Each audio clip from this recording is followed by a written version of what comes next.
12-year-old Emily Carter wasn't supposed to be in William Hayes's office. The billionaire sat slouched in his leather recliner, eyes half shut, as though he'd drifted off after a long meeting. Across the Persian rug, his personal safe stood mysteriously open, spilling cash onto the floor, as if it had been torn through in a hurry. Through the smallest slit of his gray eyes, William watched the girl approach, oversized blue rubber cleaning gloves dangling past her wrists. He waited for her to prove what 5 decades of betrayal had drilled into him, that everyone, even children, had a price. But what Emily did next would haunt William for weeks. It would chip away at the armor he had built, shake the cynicism that kept him alive, and remind him that in a mansion with 27 rooms, priceless art, and cameras hidden in every corner, the poorest hearts sometimes hold the greatest wealth. The grandfather clock in William Hayes's study chimed 3 o'clock, its deep notes rolling through the marble halls of his sprawling Midwestern estate. He sat behind a broad mahogany desk, fingers pressed together, his gaze fixed on the wall of monitors in front of him. At 55 years old, William had clawed his way to the top of American industry, building an empire worth billions. But trust? Trust was something he could never afford. "Sir, the new cleaner has arrived for her shift." His assistant's voice crackled through the intercom. William didn't answer right away. His eyes stayed locked on the screen as a woman appeared in the grand entryway. Rachel Carter, 38 years old, single mother. Flawless references, too flawless. His instincts told him no one's past was that spotless. In his experience, everyone cracked eventually. Rachel moved with quiet precision, her uniform pressed, her hair pulled neatly back, her posture betraying the weariness of someone who had already scrubbed 3 other houses that morning. Behind her trailed a girl, her daughter, Emily. 12 years old, according to the background check William had personally overseen. The girl clutched a faded pink backpack, her sneakers squeaking on the marble floor, as she whispered, wide-eyed, "Mom, this place is bigger than our whole school." "Hush now," Rachel murmured, tugging her daughter's hand. "Remember what I told you. Be quiet. Don't touch anything. Mr. Hayes is very particular about his things." William leaned back in his chair, the shadow of a grin flickering across his face. Particular was one way to put it. His staff had other words for him: cold, ruthless, paranoid. They weren't wrong. But they didn't understand. Paranoia was what had kept him standing when his own brother siphoned millions from the company. It was what saved him when his trusted CFO nearly drained offshore accounts dry. Trust was the weak man's gamble. Suspicion was survival. Sunlight slanted through floor-to-ceiling windows, laying long bars of gold across the rug as William watched Rachel move toward the West Wing, dusting shelves with mechanical efficiency. Emily, meanwhile, sat cross-legged in the hallway, pulling a folder from her backpack. A pencil tapped against paper as she muttered multiplication tables. 9 times 6 is 54. 9 times 7 is... William found himself oddly transfixed by the girl's concentration. She chewed her bottom lip, frowning at the page, and something about the small gesture tugged at him. A faint memory, someone long gone. He couldn't place who. Days blurred into weeks. Each afternoon, Rachel arrived at precisely 3:15, Emily in tow. While Rachel worked, Emily settled into a quiet corner with her homework. Sometimes, when William passed through the corridor, she'd glance up, flash him a shy smile, and whisper, "Good afternoon, Mr. Hayes." He never replied. His mask of detachment never cracked. But he noticed things. Emily always left her shoes neatly by the door. She gathered every pencil shaving from the carpet. She broke her after-school snack in half and gave her mother the larger piece, without fail. "She's sharp," William muttered one evening to his head of security, Mark Daniels, a former Marine who had been with him nearly 2 decades. "The kid?" Mark asked. "She notices things." Mark shrugged. "Kids see everything, boss. They just don't always understand what they're seeing."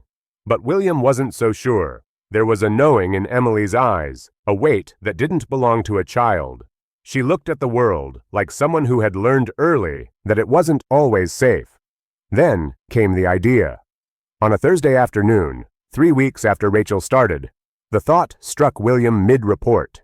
Not a test for Rachel. He had already vetted her past 6 ways from Sunday. But for Emily. Children didn't have the Polish adult's war. They couldn't mask their nature as well. If you wanted the truth, you tested a child. William prepared carefully. First, he had the cameras in his office repositioned, angled to capture every inch of the study. They were state-of-the-art, invisible to the eye, smaller than a thumbtack.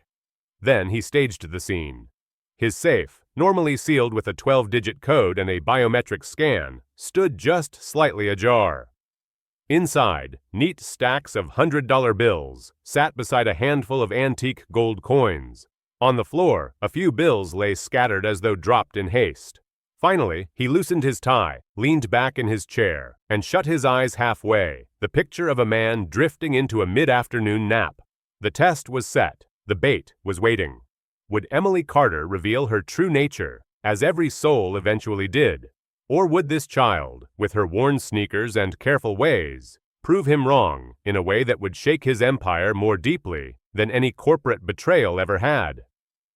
William Hayes sat in his mahogany chair, the one piece of furniture in his study that was as much a throne as it was a seat. Its leather was black, cracked from decades of use, but still supple enough to embrace the man who had spent his life commanding empires from behind this very desk. 55 years old and built like a man who carried the weight of the world on his back, Hayes leaned into the headrest, eyes drifting shut just enough to suggest fatigue. To anyone passing by, he appeared to be dozing. Nothing unusual for a man who worked 18-hour days and treated sleep as a negotiable luxury. But William Hayes was not sleeping. Through the narrow slits of his eyelids, he saw everything. The glow of his wall of monitors flickered, each screen capturing a different angle of his mansion. 27 rooms, each under watch, each a piece of the kingdom he had forged and fortified against the betrayals that had marked his life. He could see the gleam of the Persian rug beneath his desk lamp, the open safe door angled just enough to reveal neat stacks of $100 bills and antique gold coins. A handful of bills had been scattered across the rug, deliberately careless, as if plucked in haste and abandoned. It was bait, a trap, and the stage was set. His pulse beat steady, controlled, the way it had during high-stakes negotiations, where millions balanced on the sharp edge of a contract. But beneath that calm exterior lay something sharper: anticipation. Suspicion was second nature to Hayes. He had made billions by anticipating failure, by knowing precisely when greed or weakness would tilt the scales in his favor. His father had called it paranoia. Hayes called it survival. The mansion clock tolled 3 o'clock in the afternoon, its deep chime carrying down the marble hallways. Hayes knew what came next. Like clockwork, Rachel Carter and her daughter Emily would arrive for the day's cleaning shift. Rachel, 38, single mother, college degree unfinished, references spotless, too spotless. Hayes had checked them twice, had Marcus Daniels, his head of security, checked them 3 more times. Nothing in her record raised alarms. But William Hayes had learned the hard way that human beings were not what their resumes claimed. Everyone had a price. And if you set the stage properly, that price revealed itself. The sound of footsteps echoed faintly down the long entrance corridor. Hayes did not stir.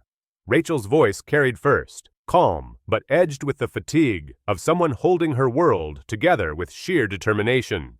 "Remember what I told you, Emily. Quiet. Don't touch anything. This is Mr. Hayes's home, and he doesn't like people disturbing his things." "Yes, ma'am," came the girl's reply, softer, but tinged with the high, curious lilt of youth. Emily Carter was 12 years old, her background file noted, though Hayes trusted files as little as he trusted handshakes. A child was harder to predict than any corporate rival. Adults wore masks. Children revealed. That was why today's test wasn't for Rachel. It was for Emily. The girl's shadow fell across the crack of his office door, left purposely ajar. "Mom," Emily's voice carried, a whisper, but one that slipped easily into the quiet study. "Mr. Hayes's door is open." "Don't go in there, baby. That's his private office." Rachel's reply came quick, almost fearful. "But what if something's wrong? What if he needs help?" "Emily, no." Rachel's footsteps retreated, the muffled clink of cleaning supplies signaling she'd turned her focus to the West Hall. But William knew the irresistible pull of curiosity. He had built an empire counting on it. Investors eager to peek at numbers they shouldn't, rivals desperate to peek behind curtains meant to stay closed. Curiosity was stronger than caution, especially in children. The faint sound of sneakers squeaked against polished marble. Then, softer still, the tread of small feet entering the study.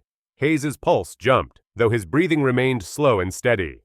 Emily Carter stepped into the room like a deer stepping into a meadow it did not trust. Her hair, pulled back in 2 braids, was damp from the drizzle outside.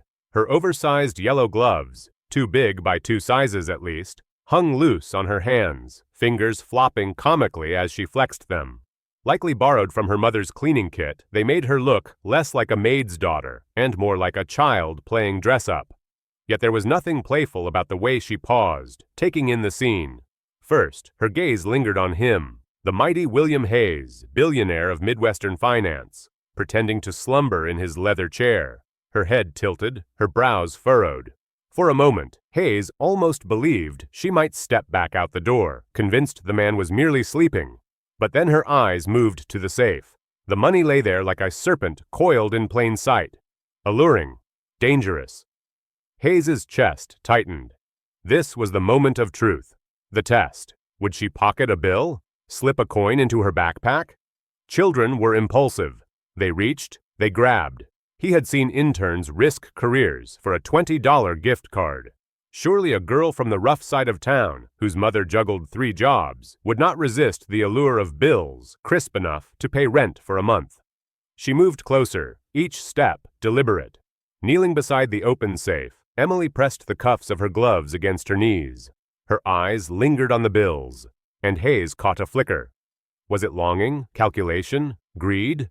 His years of experience in reading expressions faltered against the unguarded openness of a child. Then, to his astonishment, she reached not for the stacks inside the safe, but for the bills scattered across the rug. One by one, with the care of someone tending fragile glass, Emily gathered them. She smoothed each wrinkled corner with her gloved palms, then set them neatly back on the pile.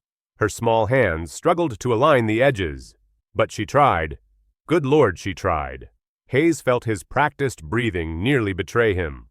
When she pushed at the heavy safe door, her arms strained, shoulders trembling with the effort.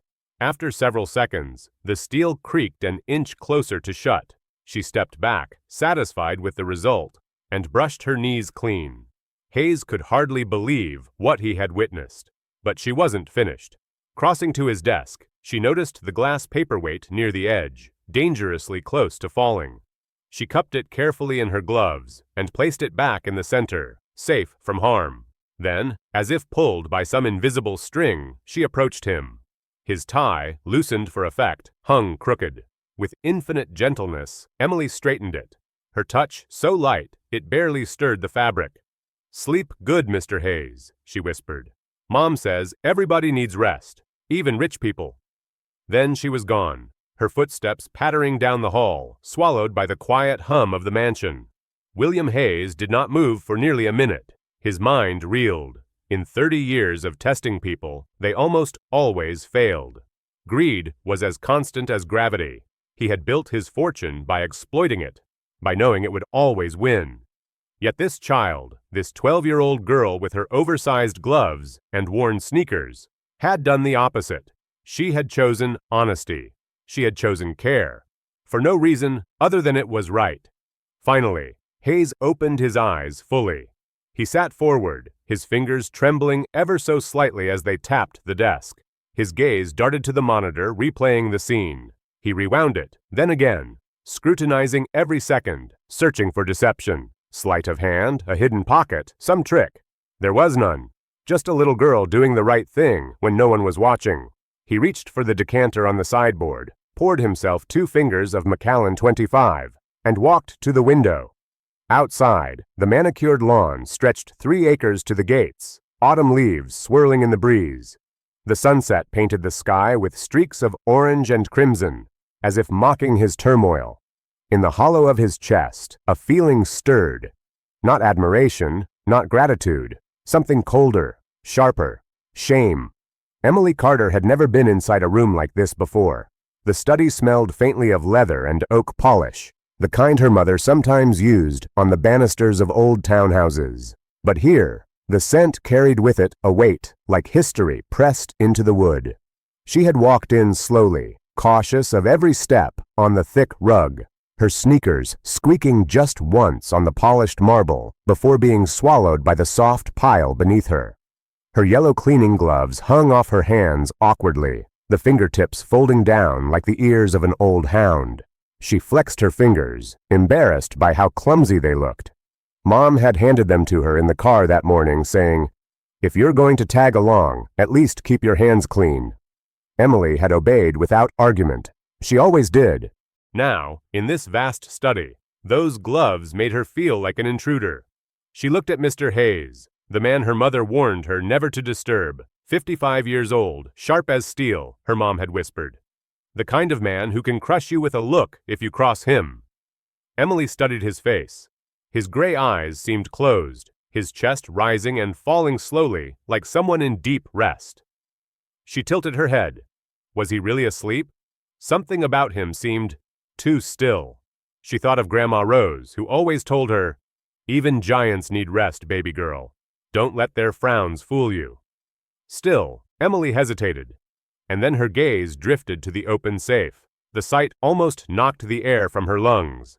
Bundles of crisp $100 bills, lined like little bricks of green, their edges so sharp they looked unreal. Gold coins glinted in the half-light, their faces stamped with dates she didn't recognize. A few bills had fallen across the rug, carelessly abandoned. Her chest thudded. One bill alone, just one, could pay the rent her mother worried about every month. 5 could cover the car repair that had kept them taking the bus for weeks. A stack could pay for Grandma Rose's medicine that was running out faster than insurance would cover. The thought burned hot in her mind. It would be so easy. Mr. Hayes was asleep. Mom was down the hall. No one would know. But then, like a voice at her shoulder, she heard her mother's warning from that very morning. "This man will never trust us. So you be extra careful, extra honest. One mistake and we're out." Emily's stomach knotted. She bent down, her gloves brushing the fallen bills. For a moment, her hand trembled, frozen between temptation and duty. The bills felt stiff beneath the rubber, their edges catching like tiny knives. Her breath came fast. She thought about what her classmates would say if they saw her now. Some of them stole gum from gas stations without blinking. A few bragged about slipping change from their parents' purses. Wouldn't they laugh if they saw her hesitating? But then she remembered Grandma Rose again, frail but fierce, saying, "Truth is like a quilt, baby girl. Once you tear it, it never covers you the same again." That was enough. One by one, Emily smoothed the bills. She pressed them flat against her gloved palm, then stacked them carefully inside the safe. Her small fingers shook with effort, but she pressed them neat as she could, as though making them tidy erased the temptation they had held. Then came the heavy door. She braced her shoulder against it, legs bent the way her gym teacher always said when pushing something heavy. The steel groaned, barely moving, but inch by inch she managed to push it toward shut. Her muscles burned, her breath hitched, but she refused to stop. Finally, it slid almost closed, the latch just shy of sealing. She stepped back, wiped her forehead with her sleeve, and nodded in satisfaction. The relief washed over her. But then, as her eyes swept the desk, she noticed something else.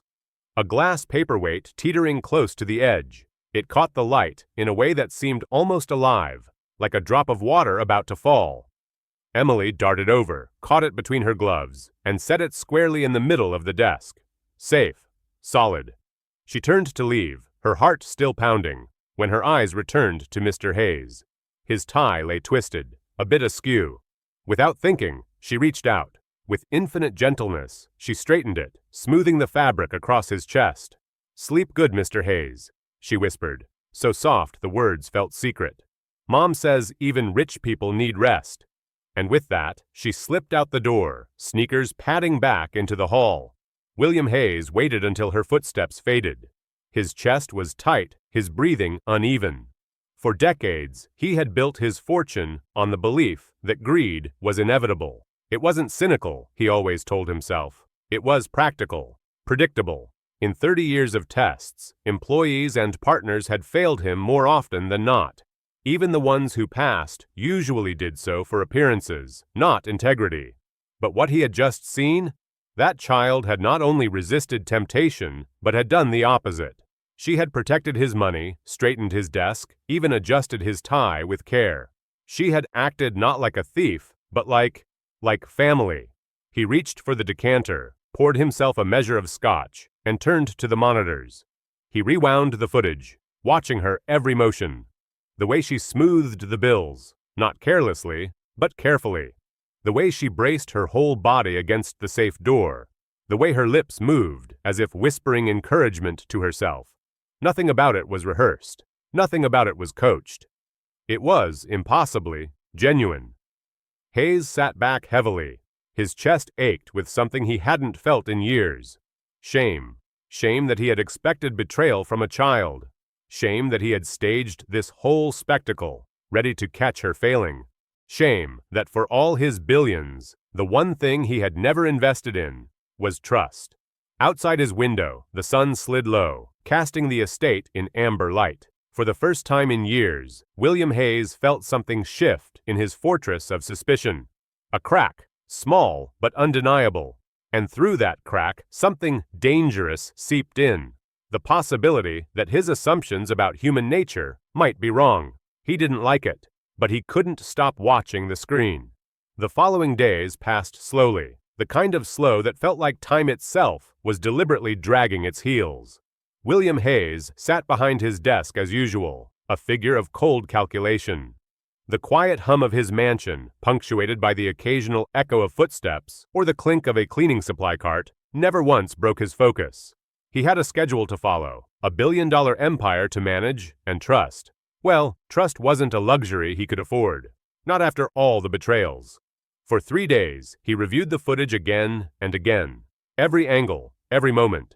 There had to be something he missed. He'd watched Emily Carter, his unwitting test subject, with the intensity of a hawk tracking its prey. What kind of child doesn't steal from an open safe? What kind of child puts money back in its rightful place? But Emily's movements had been deliberate, too deliberate for an accident. She hadn't even hesitated. She had smoothed out the wrinkles in the bills, adjusted the safe door, picked up the paperweight with the kind of care one reserved for fragile things. She hadn't taken a single thing, not even a coin. She'd just cleaned up. William ran a hand over his jaw, his fingers brushing against the rough stubble he'd forgotten to shave that morning. For decades, he had trusted only himself, and perhaps Marcus. The world, to him, was full of people looking to take what wasn't theirs. His brother had stolen millions, his first business partner had embezzled, and his last CFO had drained accounts with the precision of a surgeon. That's how the world worked. People took, they betrayed. He knew that the moment you let your guard down, you lost. That's why he built his fortune on paranoia, on suspicion, on being the last man standing when the dust settled. Trust was for the weak, the naive, and those who were too stupid to see the game being played. But this girl, she had shaken everything he believed. Emily had done something none of his carefully vetted employees, no one in his inner circle, had done. She chose integrity when it would have been so easy to choose greed. He poured himself another drink, this time a small measure of Macallan 25, the amber liquid sliding across the glass with a quiet finality. It was supposed to calm him, to steady his thoughts. Instead, it made everything clearer. He didn't want to believe it. He didn't want to admit it. But he couldn't ignore the evidence. He had been wrong. Every instinct screamed at him to dismiss the idea. That's what he had done his whole life. Dismissed everything that wasn't in line with his carefully constructed narrative of the world. But this was different. Something about Emily's actions gnawed at him. Something deep, buried beneath layers of distrust and self-preservation, had stirred. The next day, he called Marcus. His security chief was a steady hand, a former Navy SEAL who had been with William for 15 years. Marcus had a way of getting to the truth, no matter how many layers of deception William had put up. "Marcus," William said when his head of security answered, his voice low and clipped. "I want a report. I need to know everything about Angela and her daughter." "Everything, sir?" Marcus's voice was even, professional. "Everything. No stone unturned. Their financials, their history. I want to know if there's anything I missed, anything at all." There was a long pause on the other end of the line. "I've already done a thorough background check on them, boss. Angela's clean, no criminal record, financials are tight, but no red flags. Emily's a straight A student, some extracurriculars, nothing out of the ordinary. They don't have any connections, no hidden agendas that I can find." William's jaw tightened. He didn't like it. He didn't like it one bit. "Run another check. Look deeper. Find me something that explains what happened, because right now I don't have an answer." After he hung up, William stared out the window, the setting sun casting long shadows across the grounds. His mansion was beautiful, a sprawling estate nestled just outside the city limits, far enough away from the prying eyes of the public, but close enough for convenience. Yet, for all its opulence, it felt like a gilded cage. He had everything: money, power, influence. He could buy anything. He could get anyone to do anything. But what did it matter if you couldn't trust anyone? What did it matter if you had no one to trust but yourself? The walls of his fortress were closing in. The cracks were widening, and he couldn't stop them. He poured himself another drink, though he wasn't sure why. Was it the scotch that brought comfort, or the silence that followed each sip? Either way, it wasn't enough. Nothing was enough. The next few days were a blur of meetings, phone calls, and paperwork. William tried to focus, but his mind kept wandering back to that moment. Emily, kneeling by the safe, picking up the fallen bills, carefully placing them back inside. How could a child, with everything stacked against her, resist the temptation? How could she make a decision based solely on what was right, with no thought of reward, no thought of gain? His questions gnawed at him, relentless, as if they were claws scraping at the inside of his chest. And then came the call from Marcus. "Boss," Marcus said, his voice lower than usual. "I've got something." William sat up straighter in his chair, his pulse quickening. "What is it?" "It's about the maid, Rachel. It's her medical records. I dug a little deeper, like you asked. She's got a lot of unpaid bills. She's been living paycheck to paycheck for years. But what really stood out was the medical debt, almost $200,000. Her mother's cancer treatment. That's why she's working 3 jobs, why she's so tight on money. She's been struggling for years." William leaned back in his chair, a sharp breath escaping him. It was the kind of thing he should have noticed earlier. "Anything else?" Marcus hesitated. "Her background check came back clean, but there's a lot of red tape here. I think she's been trying to keep a low profile. No one knows much about her before she moved here. Just seems like she's trying to keep her head above water. Keep looking. If there's anything hidden, I want to know. Everything." William ended the call, his mind racing. He had done everything right. He had prepared, he had watched, he had controlled every possible angle. But he had underestimated something. Something he couldn't quite name. And then the truth hit him like a thunderclap. It wasn't just Emily that had changed the game. It was Rachel too. She had never asked for help. Never once. She had fought through everything, and she still hadn't taken the easy way out. In fact, she'd done the opposite. She'd kept her daughter's integrity intact. She had lived by the same rules she had taught Emily to live by. What did that say about him? About his fortress of paranoia and suspicion? Was he so blinded by his own fear that he had failed to see the truth? The next morning, William had an epiphany. He sat at his desk, staring at the camera footage from the last few days. There, in the corner of the screen, was Emily, moving with the quiet grace of someone who understood the world wasn't about what you could take, but about what you could give. His fortress, his carefully built empire of mistrust, was cracked. And now, for the first time, he wondered if it had ever truly protected him at all. He leaned back in his chair and closed his eyes, finally allowing himself to feel something he hadn't in years: doubt. William Hayes stood before the massive window in his study, staring out over the vast expanse of his estate. The grounds stretched far beyond the manicured lawns, an orderly world that mirrored his life. Neat, controlled, predictable. Everything had a place. Every person had a role, and every betrayal had been accounted for long before it could happen. Yet, in the aftermath of his encounter with Emily Carter, a strange crack had formed in his carefully constructed fortress of mistrust. For the first time in decades, William found himself questioning the one thing he had always trusted: the instinct to distrust. The decision to put Emily to the test had been clear at the time. a final measure to confirm his suspicions and reassure him that he had not lost touch with the world. But now, the cracks in his fortress were beginning to widen, and with every passing day, he felt the weight of that truth pressing on his chest. He had watched her twice more, testing her like he would test a colleague or an employee, setting up traps, seeing if she would slip, seeing if she would take the bait. But each time, Emily passed with flying colors. She had put the money back in the safe. She had returned the lost documents to his desk without even looking at them. She had left his office exactly as she had found it, without taking a single thing. She had not stolen so much as a crumb.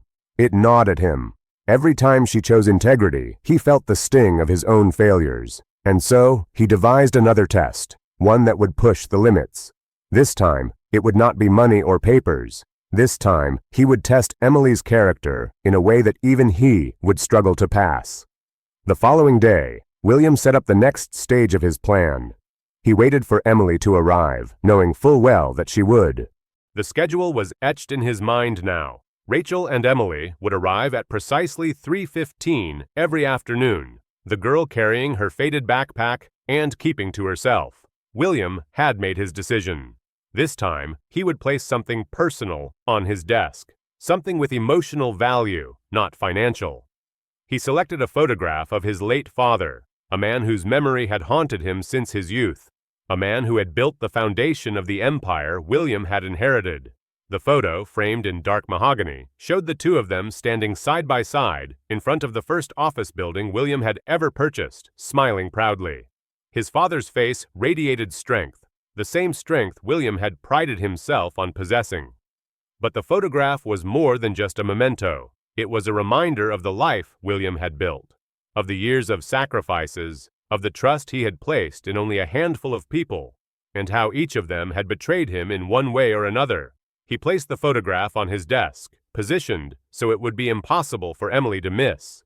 And then, with the camera angles aligned and his pulse steady, he sat back, waiting for her arrival. The sound of footsteps echoed down the hall, familiar and routine. Rachel's voice floated faintly from the other side of the door, soft and unobtrusive as always. And then, the faintest tap at the doorframe. Emily entered just as she had the day before, her gaze scanning the room before it fell on the desk. The photograph gleamed under the soft light from the overhead lamp. William watched, barely breathing. He had expected Emily to act out of curiosity, or perhaps greed. It had become a twisted game for him, watching her move through the room like a careful observer of the world around her. But what would she do when presented with something that wasn't money or possessions? What would she do when faced with a piece of his past, a part of him that he had locked away for years? Emily approached the desk with deliberate slowness. Her eyes flickered to the photograph, and for a moment she stood still, almost as though she were waiting for permission to touch it. William's chest tightened. This was the test.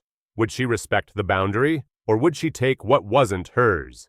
Instead of reaching for the photo, Emily looked up at the clock. She glanced at her mother, who had just begun dusting the shelves. The silence between them was thick, as though the room itself were holding its breath. Then, Emily took the photograph from the desk gingerly, as though it were the most fragile object in the world. She didn't look at it immediately. Instead, she turned to William. "Mr. Hayes," she said quietly, her voice almost a whisper. "I think you forgot to lock the door to your study today. It was open when we came in." For a moment, William was at a loss for words. He had set this test up with the intention of watching her fail. Yet here she was, holding the photograph with the same care she had shown the money in the safe. And then it dawned on him. She wasn't testing him. She was simply doing what she thought was right. She was returning it. Not because she feared punishment, but because she respected the boundary he had set, even if he had never asked for it. "I'm sorry," Emily continued, her voice quiet but firm. "I didn't mean to touch anything without asking." She placed the photograph back on the desk, making sure it was aligned with the edge, the frame set just so. William could hardly breathe as she straightened it, her hands trembling ever so slightly. The weight of what had just occurred settled on his chest like a stone. She had passed the test, not with the response he had expected, but with something far more unsettling. She had shown him something he had long since forgotten: respect. Not because she feared the consequences, but because she believed in doing what was right, even when no one was watching. As the days passed, William found himself revisiting his assumptions. The more he watched Emily, the more questions surfaced. Was she truly so different from the others? Or had he been blind to the depth of human integrity all along? He had tested her again and again, pushing her with each challenge, but each time she had responded with a level of honor that was beyond his comprehension. It was maddening. It was terrifying. He had designed each test with the belief that people were inherently selfish, that everyone would fail when temptation was placed before them. Yet Emily had defied him at every turn, and with each test she seemed to chip away at the walls he had built around himself. And so, he devised one final test, one that would truly determine once and for all whether Emily Carter was the rare exception or simply a child who had been lucky enough to pass each of his trials. The test would be simple, and it would be immediate. William left a document on his desk, a contract that was intentionally important, yet legally meaningless. He knew that Emily would come across it, and that her curiosity would lead her to examine it. The question wasn't whether she would look at it. Of course, she would. The question was whether she would respect the document's contents, whether she would leave it untouched, or whether she would take it in her hands. And when she did, he would know for certain if he could trust her. The mansion was still, as it often was, but beneath that surface of order, something was beginning to shift. William Hayes had built his life on the idea that people were tools, some useful, some disposable. But the problem with tools was that they could break, and even the most loyal servants could become unpredictable. Over the years, he had surrounded himself with people who were skilled in their work, loyal on the surface, but he had always kept his distance. Trust, as he had learned the hard way, was a luxury he could not afford. And yet, as his fortress of suspicion and control began to crack, all because of a little girl with worn-out sneakers and an uncanny ability to choose honesty, William's unease grew. He had watched Emily with a kind of awe mixed with a creeping sense of dread. She had passed his tests, each more intricate than the last, without a hint of hesitation or deceit. The more he observed her, the more he found himself grappling with the uncomfortable truth. Perhaps it wasn't the world that was flawed. It was his way of seeing it. But this feeling of vulnerability was not one he could afford to acknowledge, not entirely. There was more at stake than just his personal world view. The empire he had built, the people who served him, everything was at risk if the wrong person were to see his weakness. The mansion, though grand, had always felt like a gilded cage to him. He rarely let anyone into the deeper corners of his life, especially those who worked under his roof. The staff, the gardeners, the cooks, the butlers, they were all mere pieces in a puzzle he controlled with an iron grip. They had their roles, their rules, and they respected the boundaries. Or so he had believed.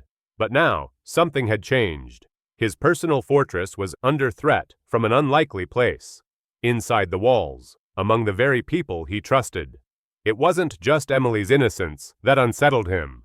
It was the fact that the people who worked for him seemed to be more observant than he had ever given them credit for. It wasn't just Emily that had broken his assumptions. It was the way she had shown him a path to a truth he wasn't sure he was ready to face. The trust he had kept so carefully locked away now felt fragile. That evening, after Emily and her mother had left for the night, William sat alone in his study, the weight of his thoughts heavy. His mind wandered back to the staff, particularly Gregory Hartman, his ever-reliable butler. Gregory had been with him for 7 years, and until now, he had been the very picture of loyalty. He had served William in a way few others had, anticipating his needs before he could even voice them. A quiet man, Gregory had always seemed to know his place. But lately, William had begun to notice something unsettling about Gregory's behavior. It was subtle at first, a slight tightness around the butler's mouth when William spoke, a brief flash of tension in his posture whenever Angela and Emily were near. And then there was the way Gregory seemed to be spending more time than usual around the household's financial records, more than anyone would deem necessary.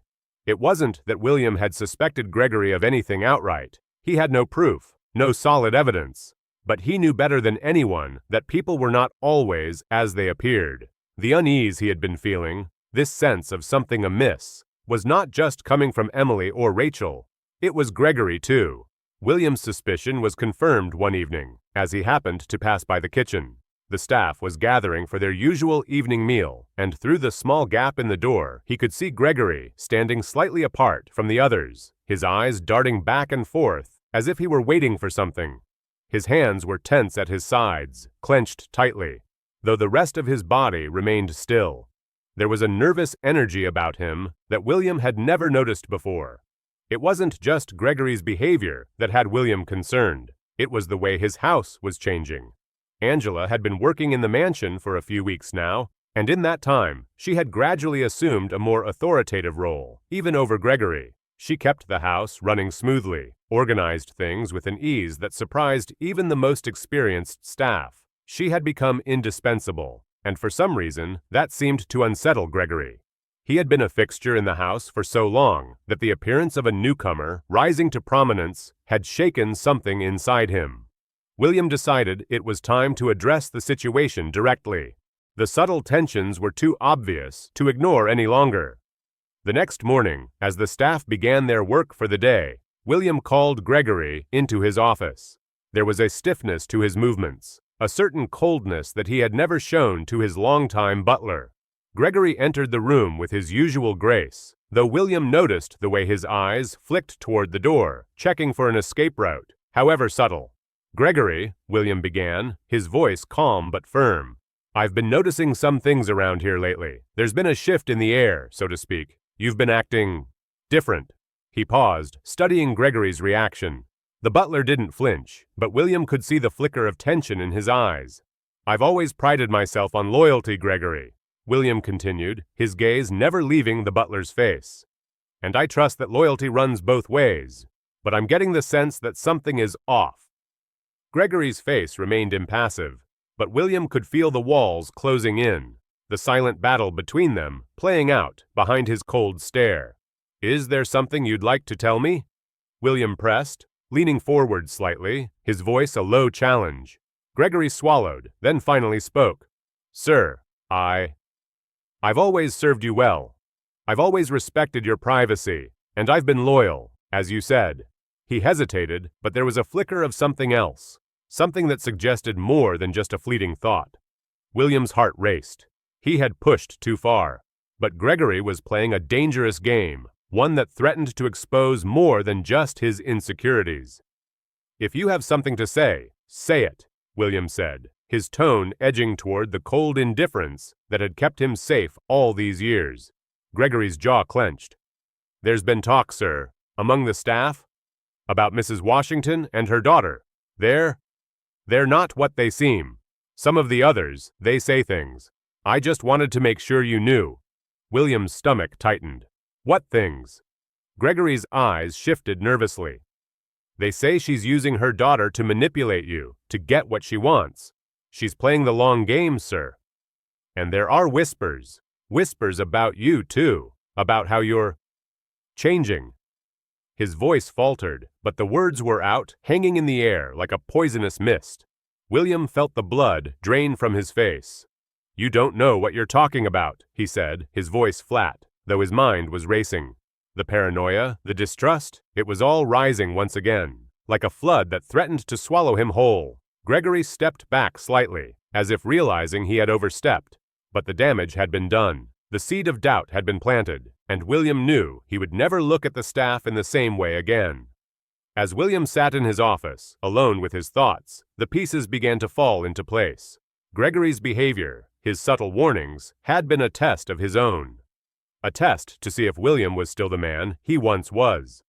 And Emily, with her quiet honesty, had only made him more vulnerable to the cracks in the foundation. But now something had shifted. The staff no longer seemed like mere employees.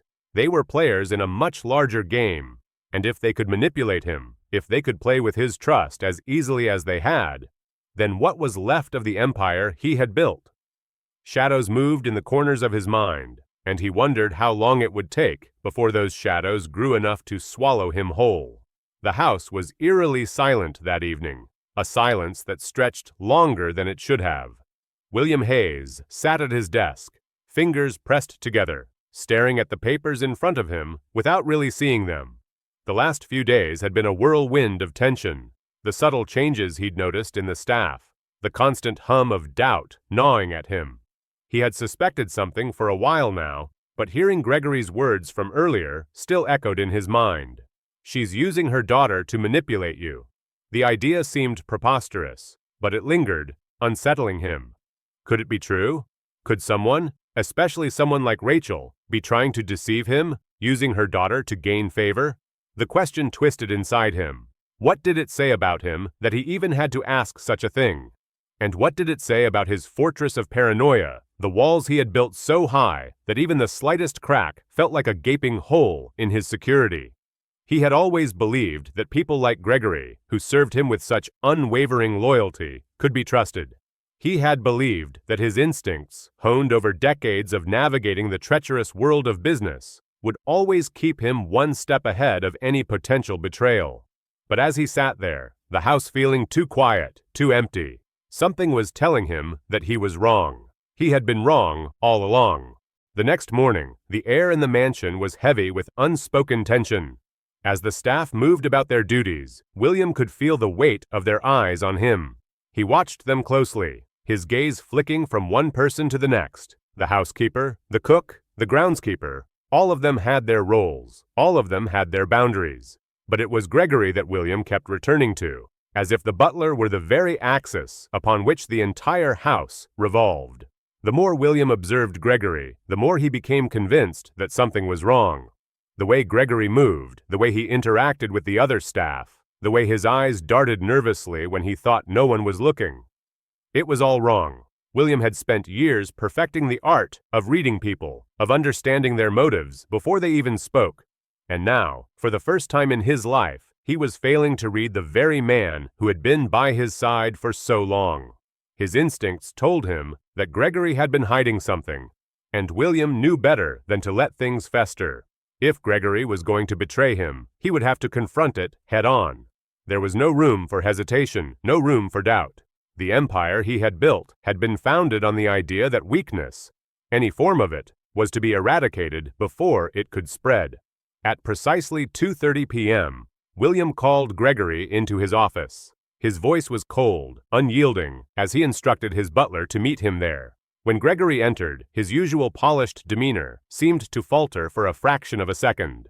His eyes, usually composed, flickered with something William couldn't quite identify: nervousness, guilt, or perhaps something darker, more sinister.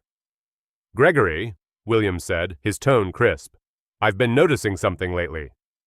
There's been an unsettling change in the house." He let the silence hang between them, watching Gregory carefully, waiting for the butler's reaction. Gregory stiffened, but his expression remained neutral, as it always had. "Unsettling, sir?" he asked, his voice smooth, though William could detect the slightest tremor beneath the surface.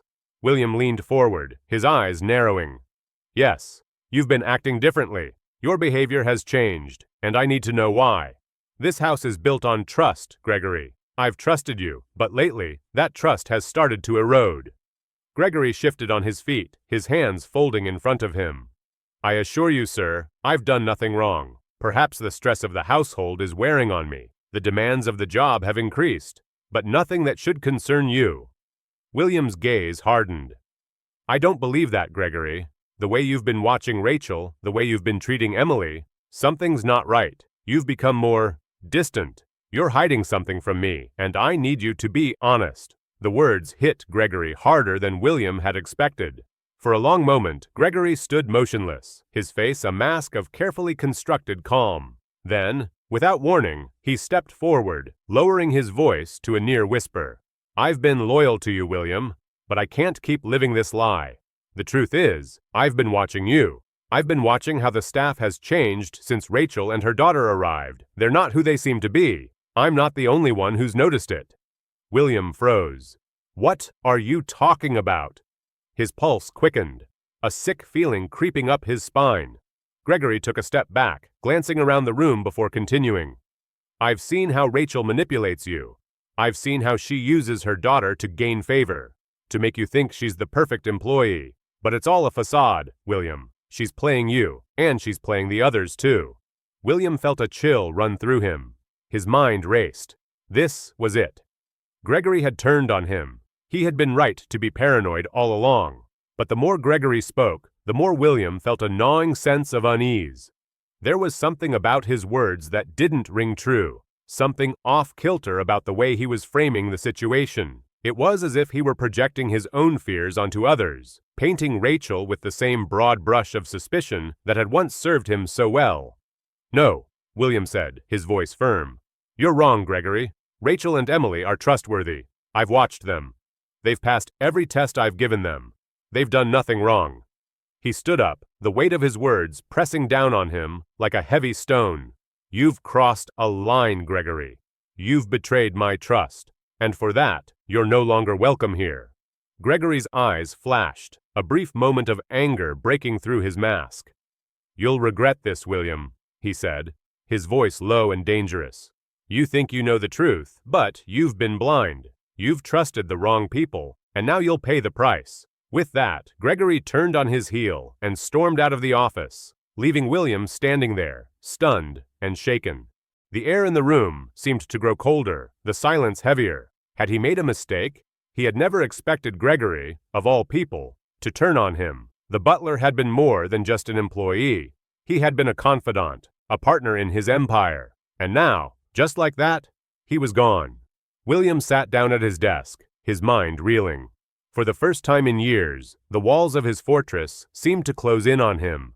Had Gregory been right? He thought back to everything he had seen, everything he had heard, the whispers among the staff, the subtle signs of discord that had been growing in the background. The cracks in his fortress were widening, and for the first time, he couldn't tell if they were his own doing or if something else, something more insidious, was at play. He looked out the window at the sprawling grounds, the perfectly manicured lawns, the pristine trees lining the driveway. But the world outside felt like a different place now, a place where everything he had built, everything he had worked for, could crumble in an instant. The quiet had returned to the mansion, but it was no longer the peaceful silence it once had been. It was a silence that carried with it the weight of betrayal, the sting of lost trust. And William, for the first time in his life, wondered if he would ever be able to rebuild what had been shattered. William Hayes stood in front of the grand fireplace in his study, staring at the flames that danced and flickered with a life of their own. The warmth from the fire, so comforting just hours ago, now felt like an illusion, a fleeting moment of warmth that had been overshadowed by an overwhelming chill that gripped his heart. The weight of the past few weeks had left him unsettled, his mind a constant swirl of confusion and doubt. It had started with small cracks in his fortress of paranoia, but now those cracks had spread wide, and there was no telling if they could ever be repaired. The betrayal by Gregory had been the final blow, the one that shattered the walls he had spent his entire life building. For years, he had relied on isolation to protect himself, believing that the only way to succeed, the only way to remain untouchable, was to trust no one. People, in his experience, were always out for themselves.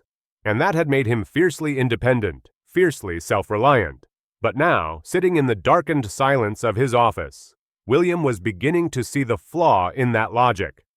Gregory's treachery had exposed a vulnerability he hadn't known he had. And while the butler's betrayal stung, it was not the only wound William now carried. The real hurt was deeper, buried beneath years of cold, calculated decisions that had kept him distanced from the world. It wasn't just Gregory's betrayal that had cut him. It was the realization that he had never allowed himself to trust anyone, had never let anyone in, because he feared that they might one day do to him what Gregory had. It wasn't until he looked at the photographs on his desk that William allowed himself to truly reflect on the years he had spent in isolation. One photo in particular caught his eye. It was an image of his younger self, standing with his mother, smiling, but with the faintest hint of sadness in his eyes. It was a photo from his childhood, taken long before he had constructed the cold walls of business around his life. His mother had always told him that family came first, that the people you could trust were the ones who would always stand by you, no matter what. But somewhere along the way, William had lost that belief. His sharp mind had become his shield, and his empire had become the world he hid behind. And then there was Rachel and Emily. Rachel's steady presence in his life had been a surprise, but Emily's innocence had shaken him in ways he couldn't quite explain. The child, with her unyielding honesty and quiet integrity, had made him realize that there was more to life than business deals and power. She had challenged the core of his being, making him question everything he had thought was true. What was the point of building an empire if it left him so empty inside? What was the point of wealth, security, and power if he had no one to share it with? For the first time in his life, William felt a longing for something he had never thought he needed: belonging. And that yearning seemed to grow with every passing day. It was late one afternoon, after the dinner hour had passed, that William made a decision. He had been sitting in his study for hours, staring at the same stack of papers that had been on his desk all week. But today was different. The house felt different. He could no longer ignore the shift that had been happening, the growing sense of emptiness that followed him wherever he went. He stood up from his desk, straightened his tie, and walked out of his office. As he moved down the long hallway, he felt the weight of every step, each one taking him closer to a decision he had been avoiding for far too long. When he reached the kitchen, the warm light spilling from the windows felt like a beacon, a signal that something had changed in him, whether he was ready for it or not. There, in the midst of the bustling kitchen, stood Rachel, preparing the evening meal. Her movements were swift and practiced, but there was a softness to the way she worked, a quiet care in the way she arranged the plates and set the table. Naomi sat nearby, her worn-out sneakers tucked beneath her as she scribbled in her notebook. For the first time in what felt like forever, the room was alive with warmth, real warmth, the kind that William had long forgotten. Rachel looked up as he entered, her face breaking into a soft smile. Naomi looked up too, her dark eyes brightening with recognition. For a moment, William stood at the doorway, unsure of what to say, unsure of how to even begin. But before he could speak, Naomi stood up, her small form a sharp contrast to the towering figure of William. "Mr. Hayes," she said, her voice as clear and direct as ever. "We've been waiting for you. Grandma Rose says family always eats together, even if it's just the three of us." The simplicity of the statement hit William harder than he expected. Family. The word felt foreign on his ears, a word he had avoided for so long. And yet, as he stood there, looking at Naomi, the child who had been the catalyst for so much of his recent turmoil, he realized that she had been right all along. The empire he had built, the walls he had surrounded himself with, meant nothing without the people to share them with. Rachel stood up from the counter, wiping her hands on her apron. "I told Naomi that dinner is ready," she said, her voice calm, yet laced with a warmth that William could feel deep within him. "We thought it might be nice if you'd join us tonight." William hesitated for only a moment, the old habits of solitude trying to take hold. But then something inside him shifted. For the first time in years, he allowed himself to step away from the cold embrace of his study, from the unrelenting grip of his own isolation. "I'd like that," he said, his voice steady, though there was an unfamiliar emotion stirring within him. He had never felt so vulnerable, so exposed, and yet he didn't pull back.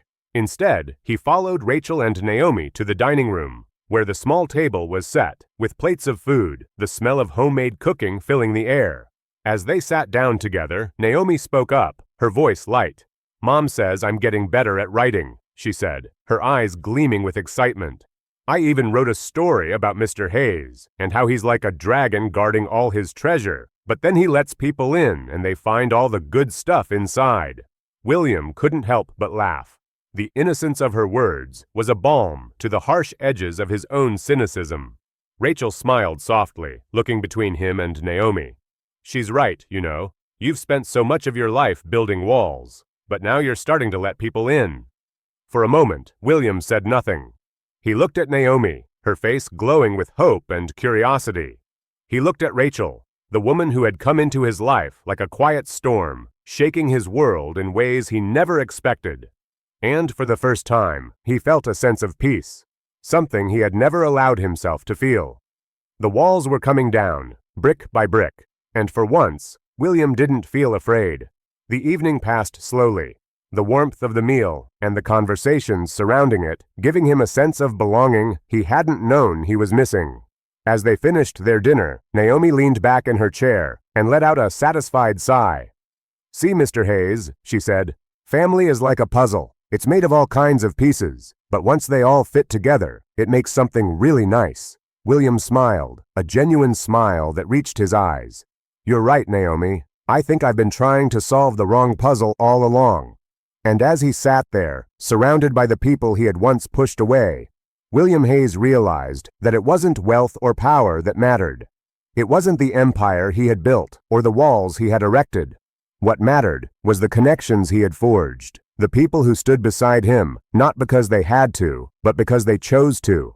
For the first time in his life, William felt something he hadn't known he was missing: belonging. The morning after the dinner, in the warmth of the dining room, where the walls had come down just a little, William stood in front of his window, his gaze sweeping across the sprawling grounds of his estate. The mist from the early morning fog clung to the trees, their branches heavy with moisture, as though the world outside was holding its breath. And for the first time in years, William did the same.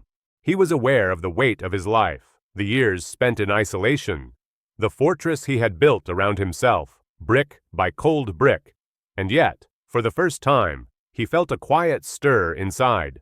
It was as if a small door had been opened, and though he couldn't fully see what lay beyond it, he knew it was something far more precious than any wealth he had ever accumulated. The days that followed were filled with small moments, gentle steps toward a new kind of existence. William had made peace with his decisions, or at least he was learning to. Each day, he felt a little less afraid. The anger that had once consumed him, the distrust that had governed every decision he made, was beginning to slip away like sand through his fingers.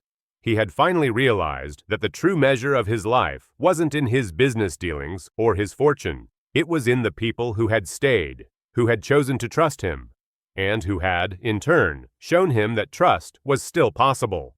The truth of his transformation became clearer when he looked at Rachel. Her presence in his life had begun as a ripple in the still waters of his routine. A new maid, a new figure to test, and eventually a new voice that was slowly, imperceptibly, breaking down the walls he had so carefully constructed. Rachel had become more than just a person in his employ. She had become someone he could rely on, someone whose honesty, even in the face of his cynicism, had begun to heal parts of him he had long forgotten. He had tested her over and over again with little things, pushing boundaries to see if she would slip. But time and time again, Rachel had passed every test with grace and dignity. She had been the constant he didn't know he needed. And now, watching her in the kitchen, preparing another meal with the same quiet confidence she had shown for months, he realized just how deeply she had become a part of his world. "Everything looks good," William said as he stepped into the kitchen one afternoon, breaking the peaceful routine. Rachel looked up, her hands still busy with preparing vegetables for the evening's dinner. "It should. Naomi helped set the table today. She's excited about the school project she's working on," she said, her smile soft but warm. "She's been doing great in school, by the way. They're all so impressed with her, especially her writing. Her teacher told me she could go places if she keeps up with this focus." William nodded thoughtfully. He had heard Rachel's stories about Naomi's progress, and something inside him swelled with a pride he hadn't expected to feel. He hadn't thought much about the child's potential, but now, looking at the way she had impacted their lives, he saw it clearly. "I'm glad," he said quietly, watching Naomi pass by the doorway, her face alight with that familiar, innocent joy. "She's a good kid, a better kid than I ever was at her age." Rachel raised an eyebrow. "I find that hard to believe. You weren't always so hardened, William." He chuckled softly, the sound unfamiliar to his own ears. "Maybe not, but I lost something along the way. I built so many walls that I forgot how to let anyone inside." Rachel's gaze softened, and she set down the knife she had been using to chop the vegetables. She looked at him, really looked at him, as if seeing beyond the man who had built an empire to the man he was becoming. "I think you're letting people in now," she said simply. "That's the hardest part, isn't it?" Later that week, William made another decision, One that, in hindsight, seemed like the most natural thing in the world. He had spent years carefully constructing his empire, protecting it from threats, real or imagined. But now, the very thing that had made his fortune, his unyielding trust in no one, was the same thing that was suffocating him.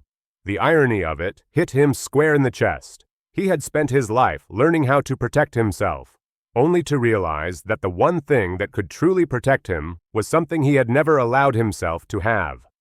Trust. William didn't need to keep his wealth hidden anymore. He didn't need to shut himself off from the world. It wasn't the treasures locked in his vaults that mattered. It was the people who shared his life, even if they didn't have the same wealth, the same titles, or the same reputation. And so he called Marcus, his head of security. Marcus had been with him for years, a constant presence, but even he had seen the changes in William's demeanor over the past few months. The old William would have never considered what he was about to say, but today he felt differently. Today he understood the importance of true loyalty and the power of humility.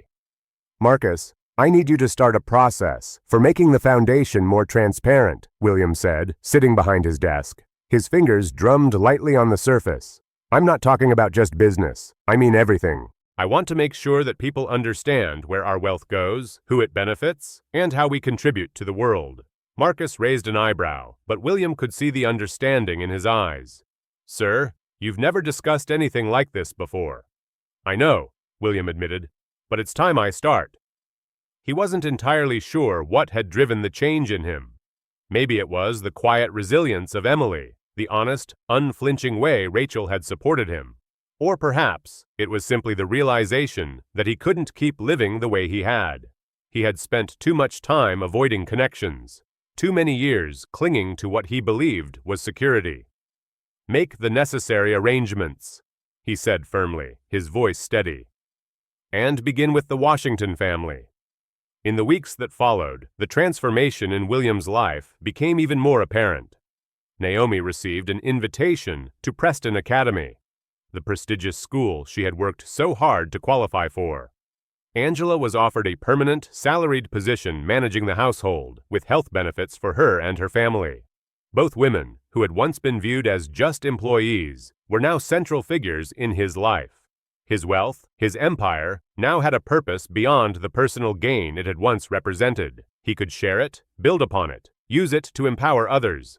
Rachel had helped him see that what he had spent so long believing was important. Power, wealth, control was only a small part of the picture.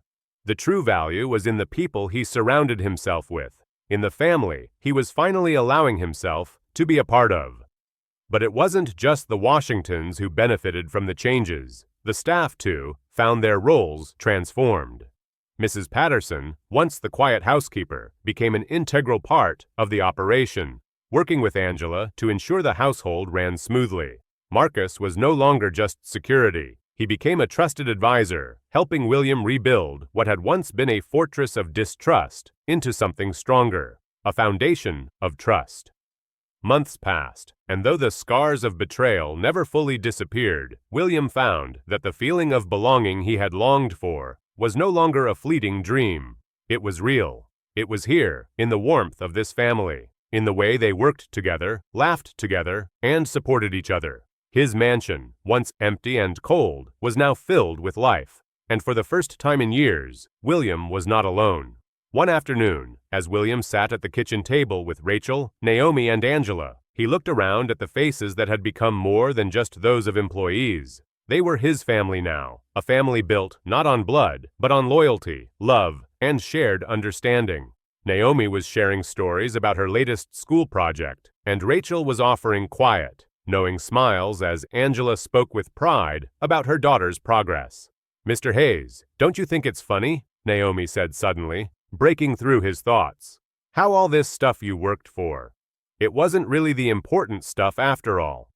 William smiled. A deep, genuine smile. "Yes, Naomi," he said, his voice thick with emotion.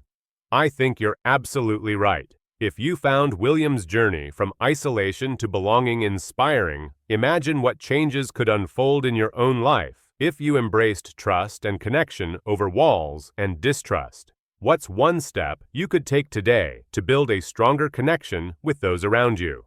If you enjoyed this story and want to dive deeper into themes of personal growth, trust, and transformation, be sure to like this video and share your thoughts in the comments below. Let us know how you relate to William's story. Have you ever struggled with trusting others, or has someone's honesty ever changed your perspective? Don't forget to subscribe to the channel for more stories that challenge our ideas of success, happiness, and what it means to truly connect with others. By subscribing, you'll get access to content that inspires, motivates, and reminds us all that the most meaningful connections in life come from trust and understanding. Join our growing community, and let's continue to learn and grow together. Your journey starts here.